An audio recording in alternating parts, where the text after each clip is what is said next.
ஆசீர்வாத கன்மலை ஐக்கிய ஊழியங்கள் வழங்கும் நித்திய கன்மலை வெளிச்சம்.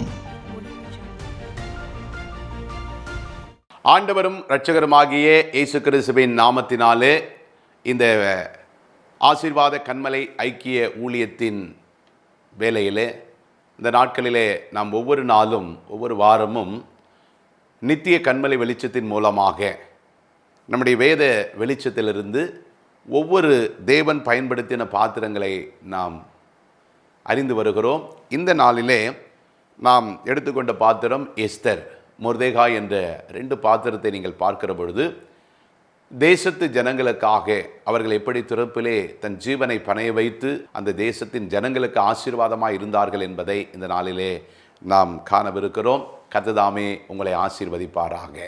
அருமையான தேவ ஜனமே, இந்த நாட்களிலே பாருங்க, இஸ்ரவேல் ஜனங்களுக்கு மிகுந்த ஒரு உபத்திரம் வருகிறது.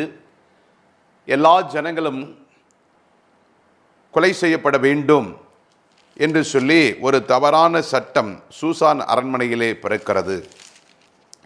அந்த ஜனங்களுக்கு விரோதமாக ஆமான் என்பவன் அந்த ஜனத்தின் மேலே, மொர்தெகாய் என்ற ஒரு தேவ மனிதன் வாசலின் முற்றத்திலே இருக்கிறவன், அந்த ஆமான் வருகிற பொழுதெல்லாம் அவனை கனம் பண்ணாத, அவனுக்கு மற்ற எந்த காரியத்திலும் முகஸ்துதி பாராமல் அவன் தன்னுடைய காரியமாக இருக்கிற பொழுது இந்த ஆமானுக்கு இந்த மொர்தெகாய் மேலே மிகுந்த ஒரு கோபம் வருகிறது. அப்பொழுது இந்த ஆமானை பார்த்து இந்த மொர்தெகாயை பார்த்து ஆமான் இவன் யார் என்று அவனுடைய காரியங்களை விசாரிக்கிற பொழுது இவன் ஒரு யூதன், இஸ்ரவேலிலிருந்து அடிமைகளாய் கொண்டு வரப்பட்டதிலே இதோ இவன் யாருக்கும் தலைவணங்காதவன் என்று சொல்லி அவனை பற்றி கேள்விப்படுகிற பொழுது இந்த ஆமானுக்கு மிகுந்த ஒரு கோபம் வருகிறது. இந்த ஒரு மொர்தெகாய் தனக்கு வணக்கம் செலுத்தவில்லை, தனக்கு தலை தாழ்த்தவில்லை என்பதனால அந்த முழு இஸ்ரவேல் ஜனங்களையும் யூத ஜனங்களையும் கொலை செய்யும்படியாக இந்த ஆமான் இருதயத்திலே மிகுந்த ஒரு பொல்லாத ஒரு சிந்தனை வருகிறது.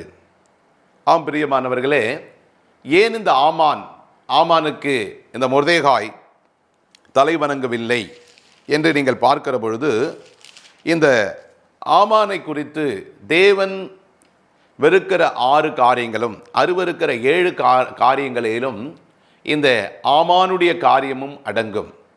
ஏனென்று சொன்னால், இந்த இஸ்ரவேல் ஜனங்கள் எகிப்திலிருந்து கானானுக்கு வருகிற பொழுது அநேக ராஜாக்கள் அந்த ஜனங்களை கானானுக்கு நேராக போக விடாமல் அவர்களை எங்களுடைய வழியாக நீங்கள் அந்த கானானுக்கு பிரவேசிக்கக்கூடாது என்று சொல்லி அந்த ஜனங்களை தடுத்தார்கள்.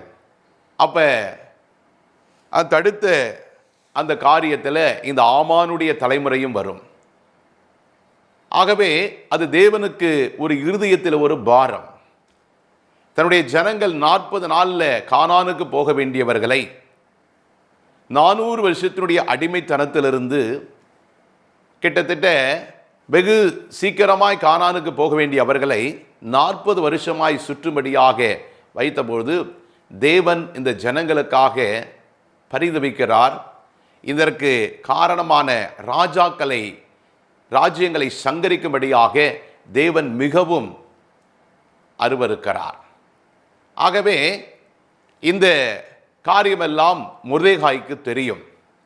ஆகவே இன்றைக்கும் யூதர்கள் யெகோவா தேவனை தவிர்த்து வேறு ஒருவருக்கும் தலைவணங்க மாட்டார்கள். இந்த மொர்தெகாயும் இந்த யூத கோத்திரத்திலே, இந்த யூத வம்சத்திலே இந்த 12 கோத்திர இஸ்ரவேல் பிதாக்களுடைய வழியிலே வந்தவர். ஆகவே தான் எப்படியாவது இந்த மொர்தெகாயை தனக்கு பணிய வைக்க வேண்டும் என்று சொல்லி ஒவ்வொரு நாளும் இந்த மொர்தெகாயை இந்த ஆமான் அவரை பழிவாங்க நினைக்கிறான். ஒரு மனிதனை பழிவாங்க நினைத்த இந்த ஆமான் அவன் பணியவில்லை என்பதனால அவன் சம்பந்தப்பட்ட அவனுடைய ஜனமாகிய அவருடைய இரத்த சொந்தங்களாகிய முழு யூத குலத்துக்கும் இஸ்ரவேல் ஜனங்களையும் அழிக்கும்படியாக இவன் ஒரு தவறான சட்டத்தை ராஜாவினிடத்திலே உத்தரவுகளை பெற்றுக்கொண்டு இந்த ஜனங்களை கொலை செய்ய தீர்மானிக்கிறான். அப்பொழுது எஸ்தர் புஸ்தகம் 4ஆம் அதிகாரம் 1ஆம் வசனம் சொல்லுகிறது, நடந்த யாவற்றையும் மொர்தெகாய் அறிந்தபோது மொர்தெகாய் தன் வஸ்திரங்களை கிழித்து ரெட்டுடுத்தி சாம்பல் போட்டுக்கொண்டு நகரத்தின் நடுவே புறப்பட்டு போய் துயரமுள்ள மகா சத்தத்துடனே அலறிக்கொண்டு ராஜாவின் அரண்மனை வாசல் முகக்கும் மட்டும் வந்தான். ரெட்டுடுத்தினவனாய் ராஜாவின் அரண்மனை வாசலுக்குள் பிரவேசிக்க ஒருவனுக்கும் உத்தரவு இல்லை. 3வது வசனம் 4:3 சொல்லுகிறது, ராஜாவின் உத்தரவும் அவருடைய கட்டளையும் போய் சேர்ந்த ஒவ்வொரு நாட்டிலும் ஸ்தலத்திலுள்ள ஒவ்வொரு நாட்டிலும் யூதருக்குள்ளே மகா துக்கமும் உபவாசமும் அழுகையும் புலம்பலும் உண்டாகி அநேகர் ரெட்டுடுத்தி சாம்பலிலே கிடந்தார்கள். பிரியமானவர்களே, பாருங்க, ஒரு மனிதனை பழிவாங்க நினைக்கிற இந்த ஆமான் அவனுடைய ஜனங்களையே, அவனுடைய சந்ததியே, அவன் வழி தோன்றின இனங்களையே அழிக்க வேண்டும் என்ற ஒரு இன அழிப்பை, ஒரு யூத இனம், ஒரு இஸ்ரவேல் ஜனம் இருக்கக்கூடாது என்று சொல்லி மிகுந்த ஒரு கசப்பும் எரிச்சலும் அந்த தேசத்தின் ஜனங்களை அழிக்கும்படியாக ஒரு தவறான சட்டத்தை இந்த ஆமான் பிறப்பிக்கிறான். இதை கேட்ட மொர்தெகாயும் யூத ஜனங்களும் இஸ்ரவேலரும், அவர்கள் அந்த தேசத்திலே சிதறியிருந்த ஒவ்வொரு இடத்திலும் இருந்தவர்கள் தாங்கள் கொலை செய்யப்பட போகிறோம் என்பதை அறிந்து அவர்கள் என்ன செய்கிறார்கள்? சாம்பலிலே மகா துக்கமும் உபவாசமும் அழுகையும் புலம்பலும் உண்டாகும்படியாக ரெட்டுடுத்தி சாம்பலிலே கிடக்கிறதை பார்க்கிறோம். அப்பொழுது 4ஆம் அதிகாரம் எஸ்தர் 4:4 வசனம் சொல்லுகிறது, அப்பொழுது எஸ்தரின் தாதிமார்களும் அவருடைய பிரதானிகளும் போய் அதை அவளுக்கு அறிவித்தார்கள். யாருக்கு? எஸ்தருக்கு அறிவிக்கிறார்கள். இன்னென்ன காரியமாய் நடந்திருக்கிறது. மொர்தெகாய் தன் வஸ்திரங்களை கிழித்து கொண்டு அந்த அரண்மனையின் முகப்பு வாசலிலே இருக்கிறதையும், இந்த தவறான சட்டம் தேசம் எங்கும் பரவி போனதினாலே அந்த ஜனங்கள் எவ்வளவு தத்தளிக்கிறார்கள் என்பதை எஸ்தருக்கு அறிவிக்கப்படுகிறது. அப்பொழுது அதனாலே ராஜாத்தி மிகவும் துக்கப்பட்டு மொர்தெகாய் உடுத்திருந்த ரெட்டை எடுத்து போட்டு அவனை உடுத்துவிக்கிறதுக்கு வஸ்திரங்களை அனுப்பினால் அவனோ அவைகளை ஏற்றுக்கொள்ளாதிருந்தான். பாருங்க, இந்த மொர்தெகாய் எஸ்தருக்கு ஒரு தகப்பன் முறை, சித்தப்பா முறை. இவன்தான் இந்த எஸ்தரை வளர்த்து வருகிறான். தாய் தகப்பன் இல்லாத எஸ்தர், தனக்கு ஏற்ற காலத்தில் திருமணமாகாத ஒரு எஸ்தர். இந்த எஸ்தரை குறித்து விசாரிப்பதற்கு ஆள் இல்லை. ஆனாலும் இந்த எஸ்தரை இந்த அரண்மனைக்குள்ளே கொண்டு வந்து வஸ்தி தள்ளப்பட்டு வேறு ஒரு ராஜாத்தியை அகஸ்வேரு ராஜாவுக்கு அங்கே மணிமுடி விழா சூடப்படுவதற்காக தேசத்தில் உள்ள எல்லா வாலிப ஸ்திரிகளை கொண்டு வருகிற பொழுது இந்த எஸ்தரும் அரண்மனைக்குள்ளே கொண்டு வரப்படுகிறாள். அங்கே அவள் ராஜாவின் முற்றத்திலே போய் இந்த எஸ்தர் எப்படி தேர்ந்தெடுக்கப்படுகிறாள் என்பதையெல்லாம் நாம் இந்த எஸ்தர் புஸ்தகத்திலே வாசிக்கிற பொழுது நாம் அறிந்து கொள்ளுகிறோம். இப்பொழுது அந்த அரண்மனைக்குள்ளே ராஜாத்தியாக இந்த எஸ்தர் ஆண்டவர் அனுகிரகம் பாராட்டி இப்பொழுது அரண்மனை ராணியாக அவள் இருக்கிறாள். இந்த மொர்தெகாய் இந்த சங்கதியெல்லாம் எஸ்தருக்கு அறிவிக்கிறார். அப்ப எஸ்தர் உள்ளே அரண்மனைக்குள்ளே ராணியாக இருக்கிறாள், ராஜாத்தியாக இருக்கிறாள். அதனால மொர்தெகாய்க்கு நல்ல வஸ்திரங்களை கொடுத்து அந்த புலம்பலிலும் சாம்பலிலும் இருந்து ரெட்டிலிருந்தும் மீண்டு இந்த நல் வஸ்திரங்களை உடுத்தி கொள்ளும்படியாக அனுப்புகிற பொழுது மொர்தெகாய் சொல்லுகிறான், என் ஜனங்கள் கொலைக்காக நியமிக்கப்பட்டு மரணத்தை நோக்கி இருக்கிறார்கள், நான் இதை தொடுவதில்லை என்று சொல்லி அந்த ஜனங்களுக்காக சாம்பலிலும் தூளிலும் இருக்கிற மொர்தெகாயை நாம் பார்க்கிறோம். இன்றைக்கு பிரியமானவர்களே, நம்முடைய வாழ்க்கையில் நாம் ஒரு உயர்ந்த ஸ்தானத்தில் இருப்போம், இல்லை ஒரு உத்தியோகத்தில் இருப்போம், நல்ல நம்மை சுற்றி நமக்கு அடிப்படையான தேவையான வசதிகள் இருக்கும்.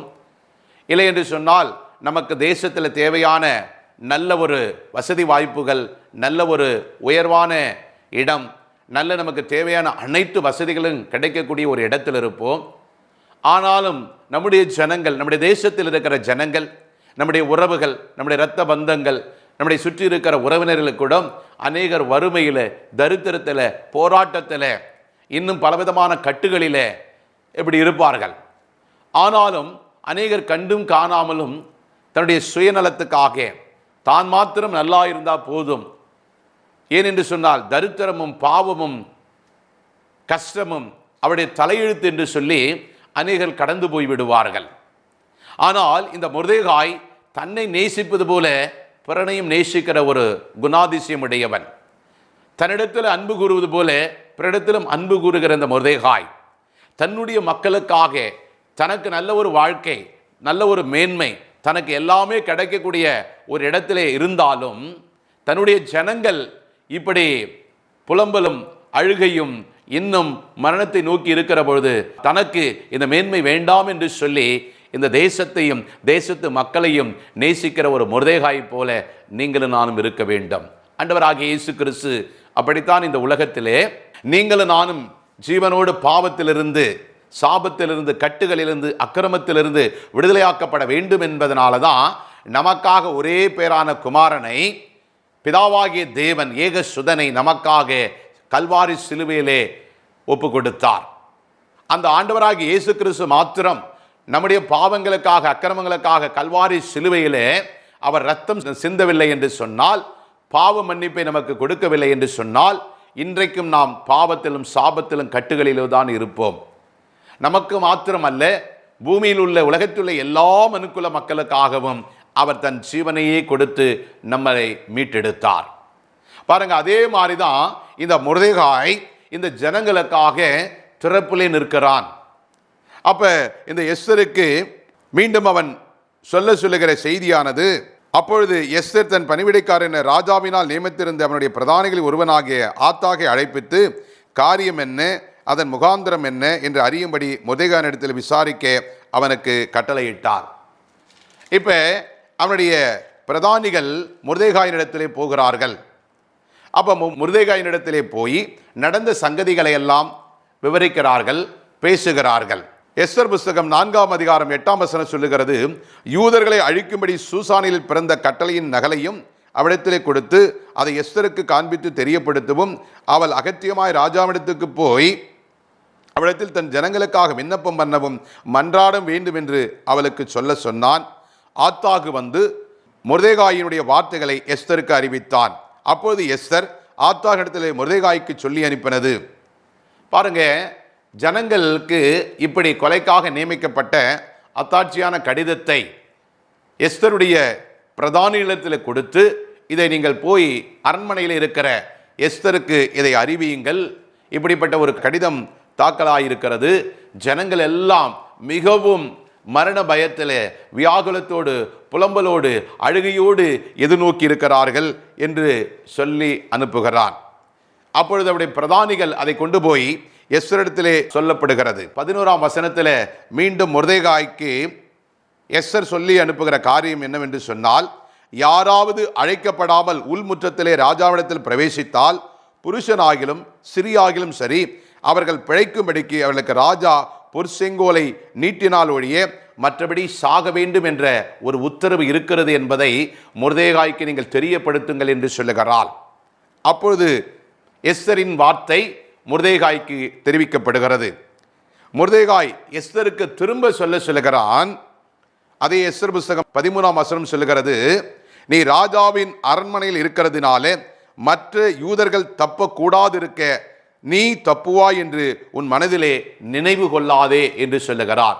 பிரியமானவர்களே, இந்த வார்த்தையை கேட்டுக்கொண்டிருக்கிற அருமையான தேவ ஜனமே, தேவனுடைய பிள்ளைகளே, இதோ ஊழியக்காரர்களே, ஊழியக்காரிகளே, இந்த காலத்தில் இதோ மொர்தெகாய் சொல்லுகிறார், எஸ்தருக்கு சொல்லி அனுப்பின வார்த்தையானது, இந்த காலத்திலே, எஸ்தர் புஸ்தகம் 4:14 சொல்லுகிறது, இந்த காலத்திலே மௌனமாய் இருந்தால் யூதருக்கு சகாயம் ரட்சிப்பும் வேறொரு இடத்திலிருந்து எழும்பும், அப்பொழுது நீயும் உன் தகப்பன் குடும்பத்தாரும் அழிவீர்கள். நீ இப்படிப்பட்ட காலத்துக்கு உதவியாயிருக்கும்படி உனக்கு ராஜ மேன்மை கிடைத்திருக்கலாமே, யாருக்கு தெரியும் என்று சொன்னான். பாருங்க, இன்றைக்கு நம்ம நல்லா படிச்சிருக்கிறோம், நமக்கு நல்ல வீடு வாசல் இருக்கிறது, நமக்கு நல்ல ஒரு சபை இருக்கிறது, இல்லை நமக்கு இந்த தேசத்தில் ஒரு வேலைகளை செய்து ஒரு குடும்பத்தை நடத்தி ஒரு தொழிலை செய்து இல்லை ஒரு ஊழியத்தை செய்து நமக்கு தேவையான அத்தனை வசதிகளும் இருக்கிற பொழுது நாம் அநேகர் மற்றவர்களை பற்றி கவலைப்படுவதில்லை. ஏன்னா அந்த பாவமும் சாபமும் அந்த தரித்திரமும் அது அவன் தலையெழுத்து என்று சொல்லி மற்றவர்கள் கடந்து போய் விடுகிறார்கள். ஆனால் இந்த மொர்தெகாய் அப்படி கடந்து போகவில்லை.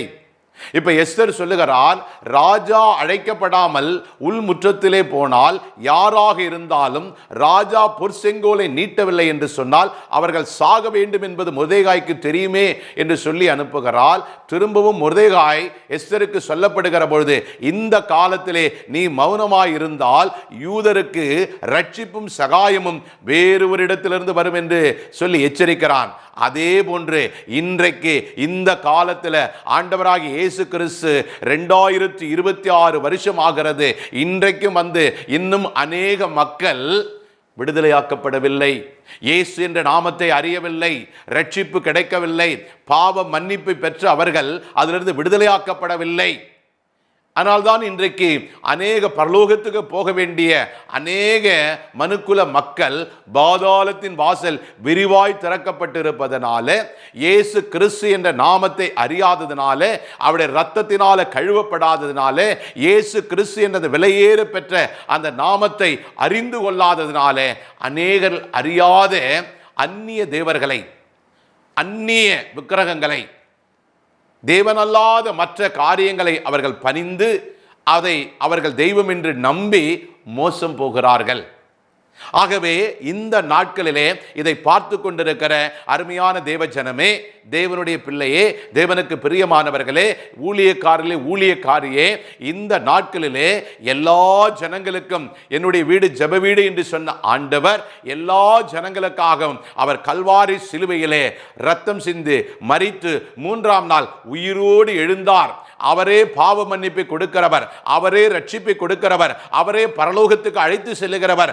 அவராலே அன்றி ரட்சிப்பை வேறு ஒருவராலும், பாவ மன்னிப்பை வேறு ஒருவராலும் கொடுக்க முடியாது. அவருடைய கற்பனைகளையும் அவருடைய கட்டளையிலும் கை கொள்ளுகிற மனுஷன் பாக்கியவான் என்று சொல்லி அந்த இயேசு கிறிஸ்து என்ற நாமத்தை நீங்களும் நானும் அறிவிக்காவிட்டால் அதன் மூலம் கேள்விப்படாத மக்கள், அறியாத மக்கள், ரட்சிக்கப்படாத மக்கள் பாதாளத்தில் போகிற பொழுது, நாளைக்கு நியாய தீர்ப்பு வருகிற பொழுது இந்த தேசத்திலே அந்த ஜனங்கள் உங்கள் மேலும் என் மேலும் எழுந்து குற்றம் சாட்டுவார்கள். அதனால தான் மொர்தெகாய் எச்சரிக்கிறது போல, இன்றைக்கு பார்த்து கொண்டிருக்கிற அருமையான சகோதரனே, சகோதரியே, நீங்கள் கர்த்தர் உங்களுக்கு கொடுத்த ஒரு அரசாங்க வேலையாக இருக்கலாம், இல்லை ஒரு தொழில் செஞ்சுக்கிட்டு இருக்கலாம், இல்லை நீங்கள் ஊழியம் செய்யலாம், நல்ல கம்ஃபர்ட் ஜோனில் இருக்கலாம், நல்ல உங்களுக்கு வருமானம் இருக்கலாம், நல்ல படிப்பு, நல்ல படித்த ஒரு அனுபவம், ஒரு அறிவு திறன் இருக்கலாம், ஆண்டவராகிய இயேசு கிறிஸ்துவை நீங்கள் அறிந்திருக்கலாம், ஆண்டவருடைய ரட்சிப்பை பற்றி நீங்கள் அறிந்திருக்கலாம். ஆனால் அதை மற்றவர்களுக்காக நீங்கள் போய் சொல்லாவிட்டால், ஏனென்றால் பிசாசின் பிடியில் இந்த உலகம் இருக்கிறது. உலகத்தின் அதிபதி ஒவ்வொரு மக்களையும் தன்னுடைய கட்டுப்பாட்டுக்குள்ள, தன்னுடைய பிடியில வைத்து எப்படியாவது பாவம் செய்து அவர்கள் மரணத்தை தழுவும்போது அவர்கள் பாதாளத்துக்கு போக வேண்டும் என்று சொல்லி, கெர்ச்சிக்கிற சிங்கம் போல எவனை விழுங்கலாமோ என்று சொல்லி வகை தேடிக்கொண்டிருக்கிற பிசாசின் கரங்களிலிருந்து கர்த்தர் பக்கமாய் ஆத்துமாக்களை திருப்பும்படியாகத்தான் கர்த்தர் உங்களுக்கும் எனக்கும் ரட்சிப்பை கொடுத்திருக்கிறார்.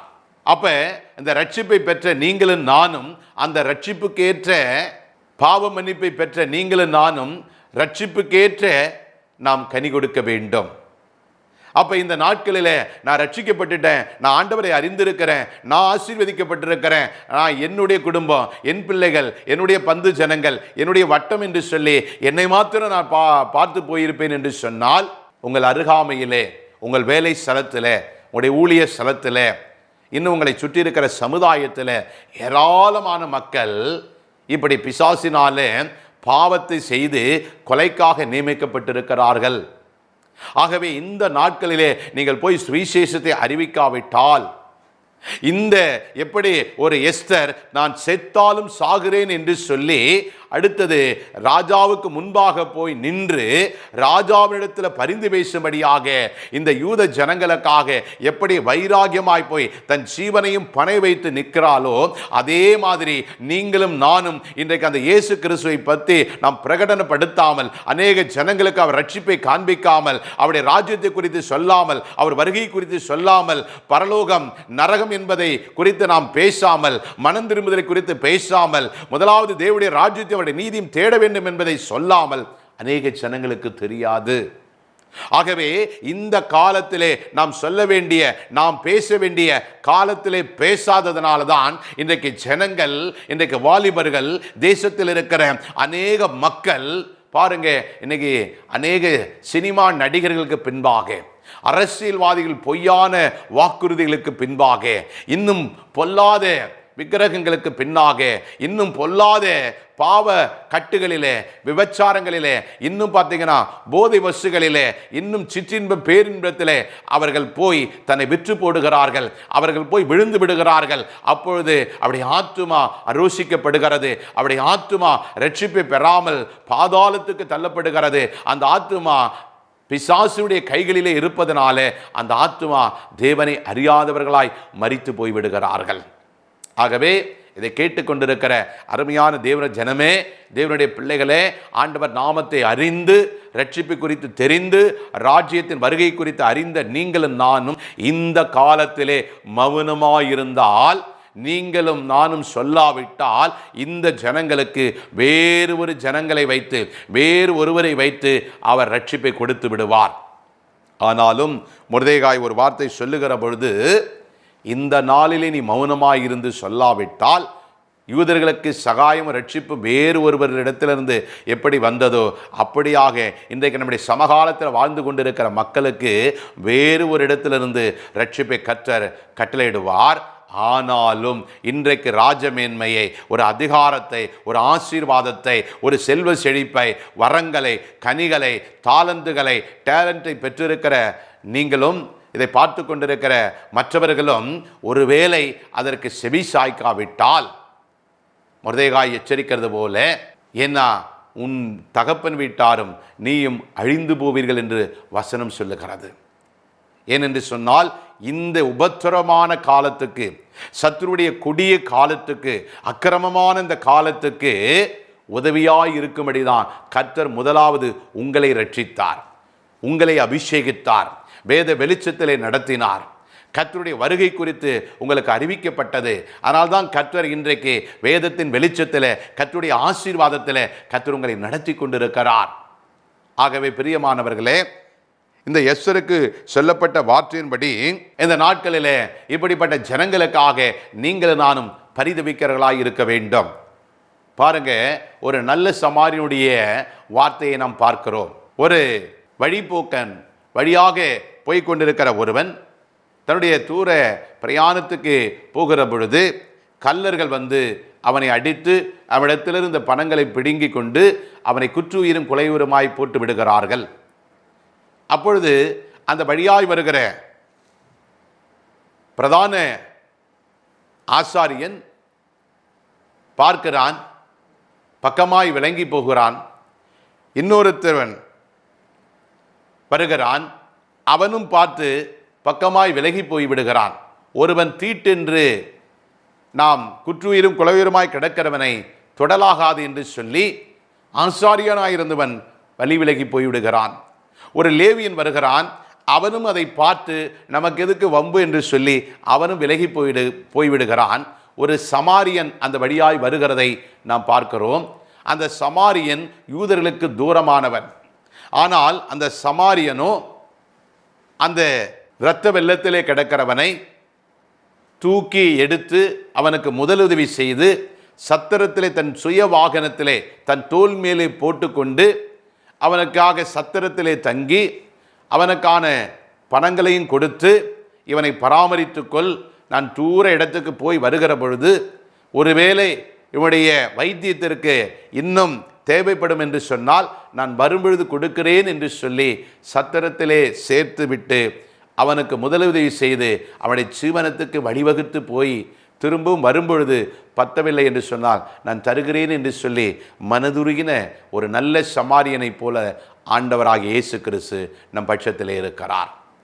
பாருங்க, நீங்களும் நானும் பாவத்திலும் அக்கிரமத்திலும் அநியாயத்திலும் உழண்டு கிடந்த பொழுது பிதாவாகிய தேவன் நமக்காக தன் ஒரே பேரான குமாரனை ஆண்டவராகிய இயேசு கிறிஸ்து மனுக்குலத்துக்கு இந்த பூமி இந்த உலகத்திற்கு அனுப்பி உலகத்தின் அதிபதியின் கைகளிலிருந்து மீட்டெடுக்கும் பொருட்டாக, நம்முடைய பாவங்களுக்காக, நம்முடைய அக்கிரமங்களுக்காக அவர் ரத்தம் சிந்தி விலைக்கிரயம் செலுத்தி ஜீவனை கொடுத்து நம்மை என்ன பண்ணியிருக்கிறாரு, இந்த பூமியிலே நல்ல ஒரு சபைகளிலே ஆண்டவருடைய நாமம் பிரஸ்தாபிக்கப்படுகிற இடத்திலே நம்மை கர்த்தர் கொடுத்து விட்டு போயிருக்கிறார். ஜீவனை கொடுத்தது மாத்திரமல்ல, திரும்பவும் வந்து நான் உங்களை அழைத்து போவேன் என்று வாக்கு பண்ணிவிட்டு போயிருக்கிறார். அப்படிப்பட்ட நல்ல சமாரியனுக்கு மாடலாக, நல்ல சமாரியனை போல, ஆண்டவராகிய இயேசு கிறிஸ்துவை போல நீங்களும் நானும் இருக்க வேண்டும் என்று கர்த்தர் விரும்புகிறார். பிரியமானவர்களே, இந்த நாட்களிலே நாம் எதற்காக கர்த்தர் இந்த கடைசி காலத்திலே நம்மை கொண்டு வந்திருக்கிறார்? நாம் எத்தனை பேருக்கு அவருடைய நாமத்தையும் வருகை குறித்து சொல்லுகிறோம்? எத்தனை பேருக்கு சுவிசேஷம் அறிவிக்கிறோம்? எத்தனை நாட்களிலே தேசத்துக்காய் திறப்பிலே நிற்கிறோம் என்பதை ஒரு விஷயம் நீங்கள் அறிந்து பாருங்கள். அதற்காகத்தான் தேவன் இந்த நாட்களிலே உங்களை ஜீவனோடு வைத்திருக்கிறார், உயர்த்தி வைத்திருக்கிறார், ஆசீர்வதித்து வைத்திருக்கிறார், பல தாளந்துகளை, வரங்களை கொடுத்து வைத்திருக்கிறார். ஆகவே இதை கேட்டுக்கொண்டிருக்கிற தேவஜனமே, உங்கள் பகுதியில், உங்கள் தேசத்தில், உங்கள் வட்டாரத்தில், உங்களுடைய எல்லைகளில் இப்படிப்பட்ட ஜனங்கள் குற்றுயிரும் இரத்த வெள்ளத்திலே, பாவத்திலே, அக்கிரமத்திலே இருப்பார்கள் என்று சொன்னார். நல்ல சமாரியனைப் போல அவர்கள் காயங்களை கட்டி சத்திரமாகிய சபையிலே சேர்க்கிற பொழுது அவர்களை கர்த்தர் வருகையிலே அவர் ராஜ்யத்திற்கு சேர்க்க வல்லவராயிருக்கிறார். நாம் ஜெபிக்கலாமா? நல்ல தகப்பனே, கேட்டத சத்தியத்தின்படி நாங்கள் செத்தாலும் சாகிறேன் என்று சொல்லி எஸ்தர் எப்படி வைராகியமாய் போய் தன் ஜனங்களுக்காக நின்று, ஆண்டவரை அழிந்து கொண்டிருக்கிற ஆத்துமாக்களுக்காக திறப்பிலே நின்று, எந்த ஆகான் ஆண்டவரை, எந்த ஆமான் ஆண்டவரை கர்த்தாவே அவர்களுக்கு விரோதமாய் ஆண்டவரை ராதை எல்லா இடத்திலும் கொடுத்தது போல ராஜாவினிடத்திலே தைரியமாய் நின்று அந்த ஜனங்களை மீட்கும்படியாக ஆண்டவரே எஸ்தர் திரும்பவும் அதே முத்திரை மோதிரத்தினாலே ஆண்டவரே அந்த ஜனங்களுக்கு விடுதலை வாங்கி கொடுத்தது போல எங்கள் தேசத்தில் இருக்கிற ஏராளமான பார்த்து ஆண்டவரே அழிந்து கொண்டிருக்கிற, அழிய போகிற, ஆண்டவரே பாவத்தில் சாபத்தில் இருக்கிற, ஆண்டவரே இரத்த வெள்ளத்தில், ஆண்டவரே அநேக பாவத்தில் இருக்கிற மக்களுக்காக பரிந்து பேசுகிறவர்களாய் எங்களை மாற்றும்படியாய் ஜெபிக்கிறோம்.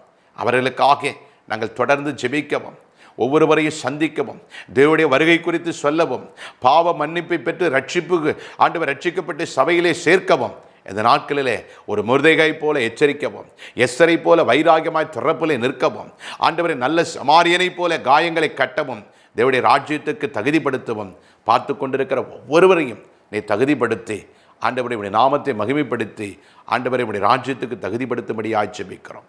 இயேசு கிறிஸ்துவின் நாமத்தில் ஜெபிக்கிறோம் நல்ல பிதாவே. God bless you. கர்த்ததாமே உங்களை ஆசீர்வதிப்பாராக. அன்பிற்குரியவர்களே, உங்கள் ஜெப தேவைகளுக்கும் மேலும் ஆலோசனைகளுக்கும் எங்களோடு நீங்கள் தொடர்பு கொள்ள எங்கள் முகவரி: ஆசீர்வாத கன்மலை ஐக்கிய ஊழியங்கள், பிளாட் எண் 20, 3வது மாடி, ஜானகி நகர், அனெக்ஸ், காட்டுப்பாக்கம், சென்னை 56.